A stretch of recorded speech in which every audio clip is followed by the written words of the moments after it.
My name is Nick Grounds, and thank you for joining me today in a demonstration of a design that I've had in contemplation and cogitation for some years. The inspiration has come from my daily commute from home to Wisbech in Cambridgeshire, and I've traversed the flat lands of Cambridgeshire for many a year and taken on board the vast flat fields, the huge skies, and a landscape crisscrossed with the drainage dikes which were developed by the Dutch who came over here in the 17th and 18th centuries and have now given us landscapes that are some of the most productive agricultural land in the realm. The other inspirational idea came from the scary shed. Now, I don't know if any of you have a scary shed, but it's one of the things I'm very proud of. It's where I put things that I know that one day I will find a use for. No one else in my family is at all convinced that that day will ever come, but joyfully it has for the base of this structure. And the base is a manufactured base that has been purchased for an event, and I've had sitting at the back of the shed for ages because I really couldn't throw it out. It's a plastic tray with pre-fixed floral foam in it. The foam is now dried out beyond rejuvenation, and so I've used it as the basis for my construction, and into it I've pushed a load of glass test tubes. And for me, I'm demonstrating this at the end of winter and the beginning of spring, so it's a real season of transition. And I also feel that this design is going to pick up on that transitional element because we're moving away from a reliance on traditional floral foam methods of construction towards an infinite variety of foam and foam-free structures. And so the glass test tubes symbolise that movement away from the foam into something slightly different. And I've covered the foam with moss, flat moss, which I have picked up from the wholesalers. And the lovely thing about moss is that you can use it over and over again, and if it's dried out, just put it into water, soak it, and it will come back to life. But the joy of the flat moss is that it has a wonderful shape that allows you then, you can pin it into place on your foam and you have then disguised all the mechanics which you don't want to be so visible. And the moss gives that beautiful textured finish and now we can start to add the design inspiration, which was this. And this is the common water reed. Its Latin name is Phragmites australis, and it grows along the margins of the drainage dikes all around the world actually, but particularly in the fens. And as I've driven into work, and more especially as I've driven home from work, and you've got the setting sun at dusk, and you have the silhouettes of these reeds as they waft gently in the breeze. And so finally I found a use for them and can introduce them as an important part of my design. And not only have we got the reed, but we've got the leaf, and I love the fact that the leaf is coming out at a completely different angle to the reed. So we've not only got the uprights, but we've got the horizontal. And shape, look at the shape, it's got a slight curve at the bottom, and that's fantastic because when we put that in, it just begins to pull the design out and away from the arrangement.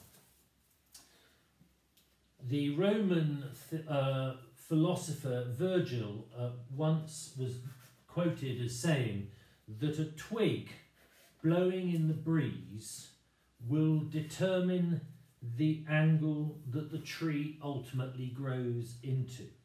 So I think I take from that let your plant materials speak to you, and it may take on a different shape to the one that you had anticipated, but if you work with that shape, then you'll find that the result can be very satisfying and quite less stressful to achieve. So I'm just working these through in a line. I borrowed these from a roadside verge coming home from work the other night. I tried to cut them from a rather sort of discreet place, hoping that nobody would recognise me or spot what I was doing. Having had 5 loud hoots from 5 different vehicles driving past, I realised that actually I'd been spotted, and it would have been far better to have been up front in the first place. But we'll just work those through, and you can see how some of the shapes just start to move away from the strict vertical.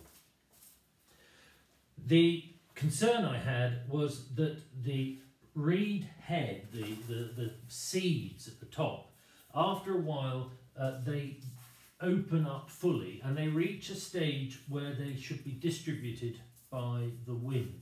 So they can start to drop their heads, and I wanted to hold them in place for as long as possible. And I felt that really the only way to do this would be to use hairspray. Now, I have to confess that my experience with hairspray is limited, even in lockdown. So I went to the supermarket to do one of our regular shops, and while I was there, I took the opportunity to ask some advice from an unsuspecting shop assistant. And I went up and I said, "I'm so sorry to bother you, but I wonder if you could just give me some help. I'm looking for hairspray." And she said, "Well, what sort of hair are you going to be spraying?" And I said, "Well, actually, to be honest, it's not going to be hair, but it's reeds, the grasses from the drainage dikes." Well, the poor lady looked at me with a combination of sympathy, horror, and pain, but eventually she explained that there are many types, and would I consider the reeds to be fine, thick, heavy, thin? And I wasn't able to give her much enthusiastic guidance, but in the end we had 2 to choose from: natural hold or firm hold. And I decided to go with natural hold because I liked the link with nature. So these have been sprayed with natural hold hairspray, and it seems to have worked so far. So I place those through in a line, just randomly, but you can see how the leaves have added a very important break in the eye's movement. So the eye goes up the stem, but then hits the leaves and hits the base of the grass head, and then is drawn back down into the arrangement so that it can catch the flowers that we're going to introduce shortly. But I did feel there was a need for something more solid at the bottom that would help to add that visual weight. And again, back to the scary shed, I found a lot of eucalyptus bark. And the eucalyptus bark is a joy. I've had it for a long time. I was given it at a flower club. One of the things, I suppose, if I'm honest, that I've missed about not doing demonstrations is that you don't get the benefit of the generosity of so many people who go to flower clubs and then come with material that they're prepared to share with you. And so I should take this opportunity to thank everybody over the years who's been so generous. And so this eucalyptus bark, I want to use it to hide the base of the glass test tubes. But it also, as you can see, starts to add a little bit of weight at the bottom. And that, I think, is very important, because although the moss is great, I want to just break up that transition between the ground and the air. I watched a wonderful film the other day called The Book Club, and the line of the film for me was a comment made by one of the actresses who was bemoaning the state of life and it was springtime and they'd been looking at some spring flowers, and she turned to her friends and she said, "Oh, I have to confess that very often I feel less spring flower and more potpourri." And I have to confess that there have been many a moment over the last few months when I have felt decidedly potpourri. But being able to do a few designs and share them has been a tonic that I hadn't quite appreciated that I needed. So we just, in one or two instances, you'll find that the bark is beautifully curled, and we can make use of that by just curling it around the reeds and the test tubes, so that it begins to sort of organically blend together. And the Magnolia grandiflora leaf. The Magnolia grandiflora is a stunning summer flowering shrub, but its leaf can be dried into wonderful shapes, and these have been sitting for a while and I've not really been able to find a use, but strangely they do blend in with the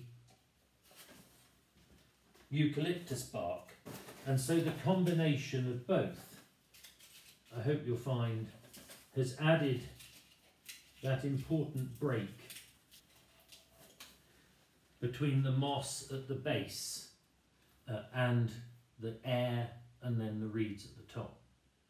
Now, before we get to flowers, the other thing that I wanted to introduce was this, which is again another structural element of the roadside and the drainage dikes. We in this part of the world call it keck. Some people call it giant cow parsley. It's now reached basically the point where it will soon deteriorate completely, but often it'll retain the remnants of its seed head. And I quite like the starkness of the structure, and we can just place that in. Again, another element, a line,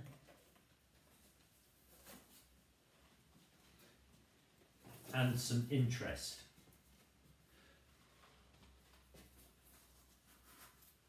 I was going to use teasels as well, which is another plant that you'll often still find hanging on at this time of year, but they were in a lay-by on a busy road, and I felt it was inappropriate to stop at that point. So I've just gone with those, but I think it adds another different movement, another shape to it. So now we need some flowers. I've filled my test tubes with water, so I can place the flowers straight into the water. And the flowers are the very best of that transition from winter to spring. I mean, winter isn't devoid of magic. The hellebores, the Chimonanthus, all of those small, very often delicate, the sarcocoa, the winter box, scent, absolutely extraordinary. How you walk to your car in the morning past a tiny little bush of green buxus. It's a sort of, it's the winter box, a sarcocoa, and the smell is divine as you sort of carry it with you into the car. So I'm going to start by placing into here some tulips. This is a French tulip, or I order it as a French tulip. It's basically an extra long tulip, but they have a fabulous elegance, which I suspect is the French element, and they are phototropic, remember, so they'll always find the light, but we can just drop those into our tubes with the heads beginning to open up. The iris, I love the iris, a very, very structural head with a little yellow flash of magic. And the leaf, I rather like the leaf here because it has a movement to it and it just begins to add that element of green. And green is a colour that I really enjoy using because it has such a good background to other colours. It's reliable, it's consistent, and it absolutely epitomises fresh growth.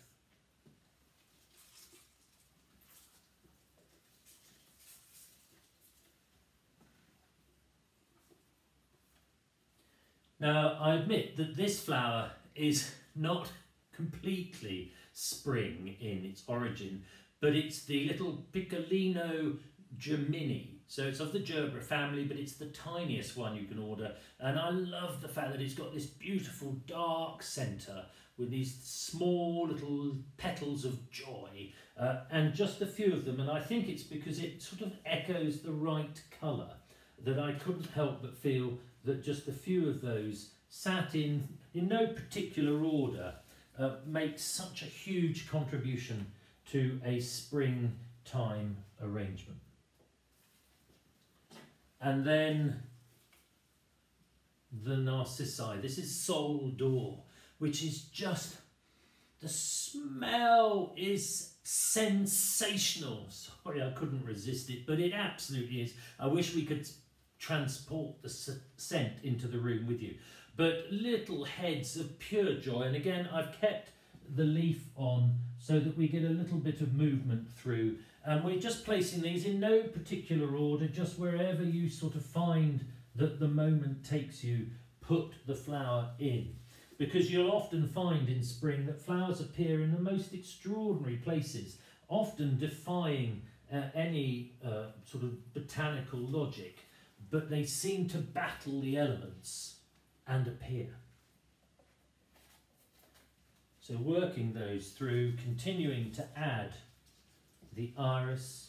And I've put about, I think there's about 30 test tubes in this design, so that should then give us a really good basis to get enough flowers in to make that impact.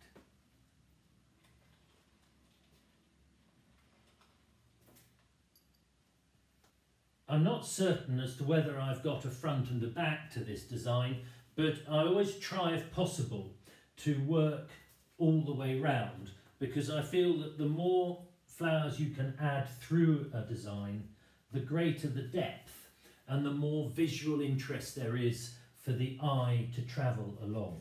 And the eye always needs to be stimulated and excited by what it can see. It's absolutely fantastic to finally see the idea come to a head.